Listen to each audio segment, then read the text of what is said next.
Hey, welcome to another Valley Forged. So this is the down and dirty quick episode on how to make this. This is a Italian leather zip wallet.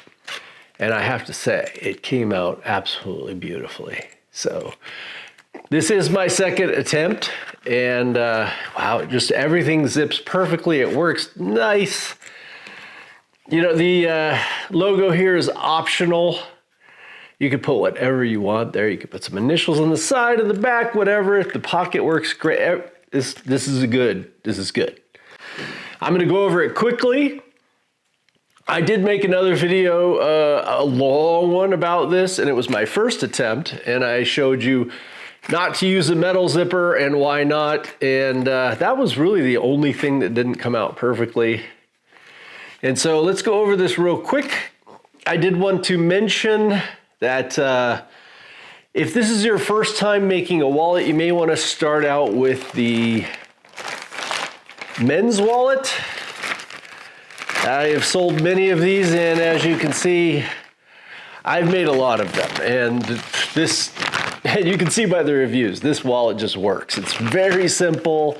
It is a great first leather project to do on the laser, and then you can mix and match and do it like I did the Angelus copper on the side of this with different color thread. It's just beautiful stuff. So that one is, as we know, leather is not cheap, and I do not want to waste your money. I want you to have a pattern that works the first time, and works beautifully. So you can go to the link in the description. You can go to the men's wallet if this is your first time, like I said. And this leather zip wallet, perfect. You know, the only hard thing about this leather zip wallet really is the zipper area. And it's good to know how to do everything else really easily and quickly so that you can concentrate on making sure that this part works great. It's really the stitch line. Super easy on the laser. Cuts it out in a second. All right, but first thing that I would do, as I mentioned with my other videos, is get some of this craft foam. It's cheap, it works really great, and you can fully make whatever you're gonna make in leather in this foam, and it'll work exactly like it would if it was leather. You just glue it together instead of sew it. And, this one I made for my mom a long time ago. It's still working great. I mean, I wouldn't use it every day, but, it works great. So that's a good way not to waste a lot of material, making sure that you understand how the process goes, what to put on first, last, whatever, even though I'm going to go over that real quickly. Right now. So the first thing you're going to do is get the pattern, download it. Now with my videos, I have shown you how you can do this entire process yourself. You don't need my pattern. It's only a couple bucks. So, yes, it makes it a lot easier, and you can modify my pattern and do whatever you want with that. But first thing you got to do is testing. Testing. And of course your laser power is going to be different for foam than it is on your actual leather. But I know leather is expensive. And so it's really hard to want to test because, hey, it costs a lot, especially I only use Italian leather. I tried to use the stuff that you get on Amazon, pretty cheap. And I just didn't like working with it. I didn't like the way things came out. I went to Buckle Guy and I bought myself some Italian leather, and I've never looked back. You can get the American, the Wicket and Craig, things like that. They're all brilliant. The dyed leathers that are vegetable tan, they're just brilliant. And I love working with them and never look back. So do your testing as best you can. I realize it's expensive, but you will spend a lot more money ruining leather if you don't know your settings. So once your settings are good, because I can't help you with that. Every laser is different. Even the same brand laser can be different. So you got to know your settings. But leather is so perfect for diode lasers in general, but diode lasers, they work really well. This is about 3-ounce leather. I like my leather very thin, but you can use a thicker leather. It's not going to be a problem. Again, testing. So you've got the pattern, you've got your testing, you've cut out your foam. First thing you're gonna do, you're gonna have these two pieces like so. Here, I've already glued this one, but you're gonna have your two pieces like so, right? So what is the first thing you're gonna do? It's kind of up to you. So before you sew in the zipper, remember, once you sew in the zipper, you can't do anything to this edge.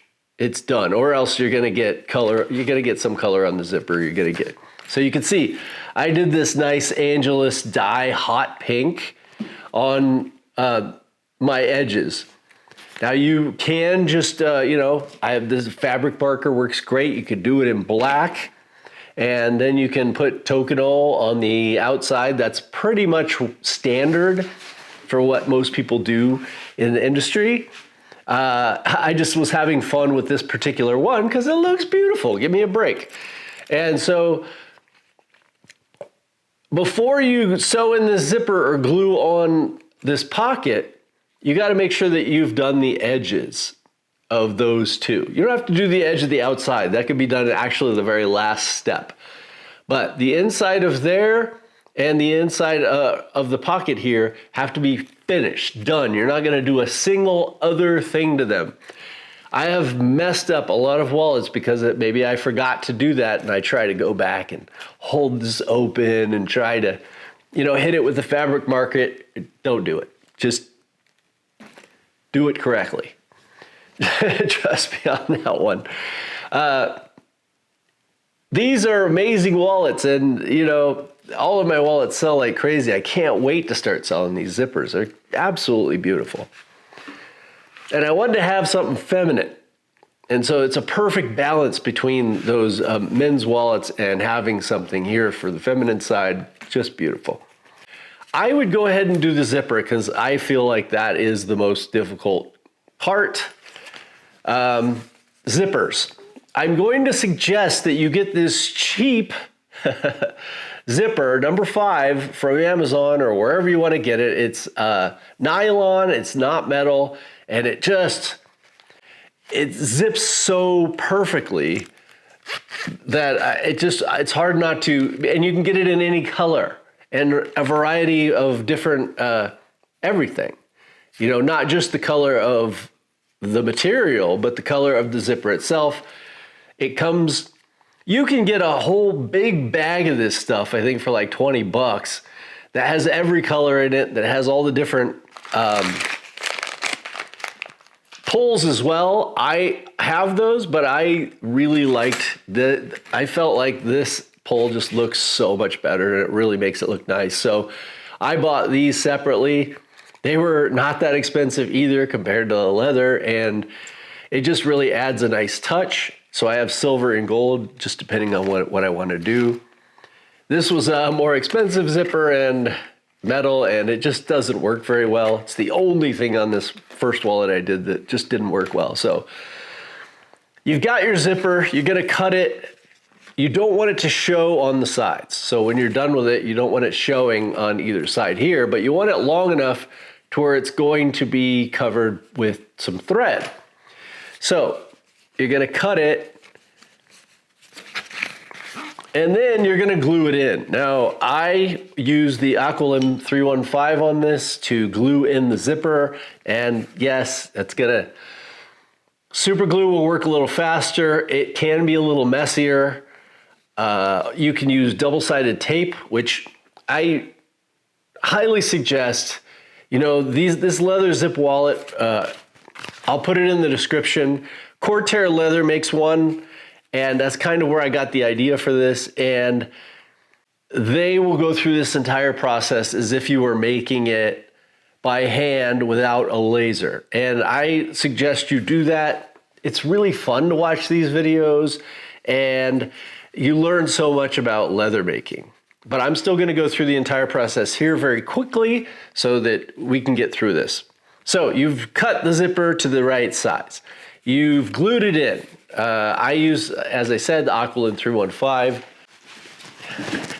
You can go to the craft store and you can buy the foam brushes and then just take off the foam, and this is what you'll have left. You can get the small ones, and then those are perfect for just getting in here and hitting right where you need it to, and then you just stick it on and let it dry. Make sure it dries really well if you're going to use the Aqualin. This is water-based, so it doesn't have a smell to it. It works great.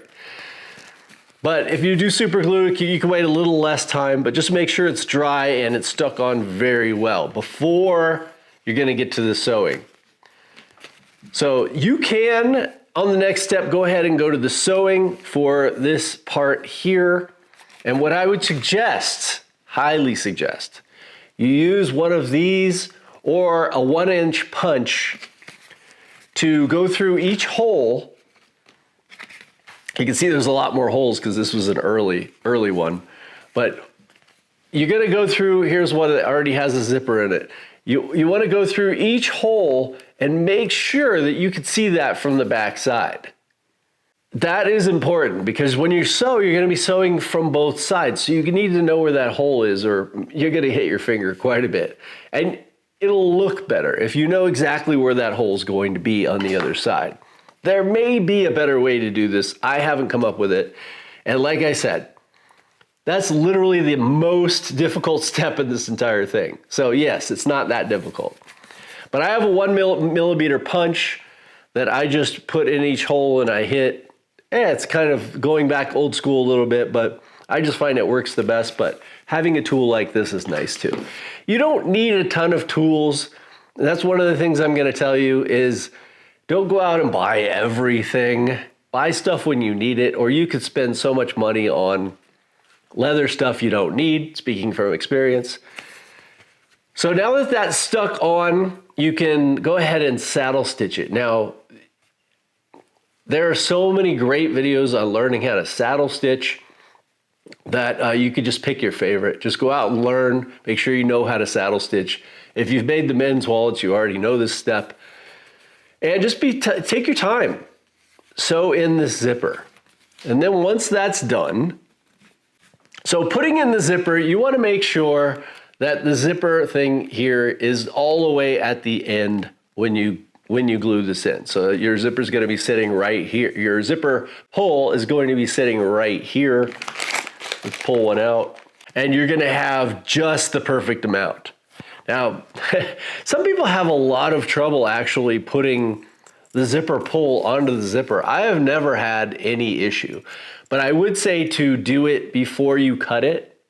So go ahead and put this on and then figure out exactly where it goes and then mark and cut it on the ends so that you know that it's perfect. That will make things a lot easier. All right. So that's in there, it's zipped. Your zipper pull is here. You're gluing on this. Now, when you glue this onto the actual leather, you are going to want to rough up the area that it's going to glue onto.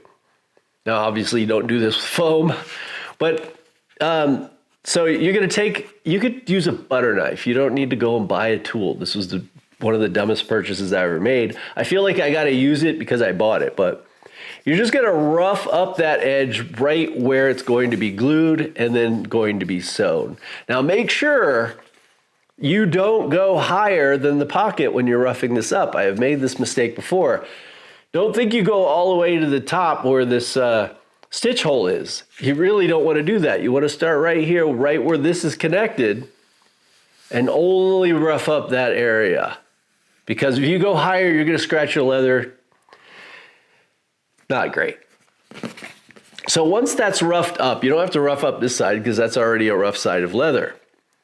Then you actually will take the real leather here. You can see that's already rough. So you're going to put that on. You're going to use your glue and you're going to glue that down. So that's glued down, and then bam, bam, bam, bam, bam, bam with the glue. You're going to let it dry. Let it dry. Don't get in a hurry. All right? come back to this the next day. Once you get used to making these, I swear, after my second one was about 1,000 times easier than my first one. You will be able to just crank out tens of these. Sewing will be the longest part. And I do that while I'm watching videos or whatever. It's wonderful. You can be watching my videos and, saddle stitching. It's really therapeutic. That's the least of your issues when making leather stuff. It's really fun. So this is glued on, it's dried, everything is good to go. So now you can go ahead and sew the rest of it. And it's really simple as that. I mean, you just sew it up and then saddle stitch, and it should work great right then. I mean, this should be a great wallet. Let me know in the comments if somewhere along this line you've had any trouble so that I can let people know. But simple is simple. And then you just want to do your edge, your final edge. And, again, I did this with the Angelus die, but you can use just a fabric marker and some Tokonole, and you can use a little, burnisher and get all that pretty and whatnot. There's a million ways you can do this. When it comes to thread, I did want to mention, I really, really, really suggest this tiger thread. You can get it, it's very expensive if you get the whole spool. So you can get this is Ritza tiger thread, Julius Koch, and this is the 0.06 that I use for the women's wallets. The men's wallets, you can use, a slightly larger one because it just looks more masculine. But for these feminine wallets, I find that it's the smallest size they make, and you can get pretty much any color, and you can get it reasonably cheaply. And this thread will last forever. It's one of the best threads in the world. And yes, I've tried to use many different kinds of threads and failed every time. Other than this one. I just think it works. So that's it. At this point, you actually should have a wallet that looks just like this. Your different leather, your different colors, whatever, but it should work very well. Should be just like this one. I'm not necessarily special when it comes to being able to make this kind of stuff. I just love doing it. And I love lasers, and I look forward to making tons more of this particular wallet, and I'll have them for sale on my Etsy as well at some point. But I wanted to get this out there so other people can start making it, and we can all learn together and make it better. I mean, I don't know what I can do, but I'm always trying. So like, subscribe, all that kind of stuff, and let me know if I missed anything. I'll leave it in the top comment, and I will see you in the next one. Love y'all.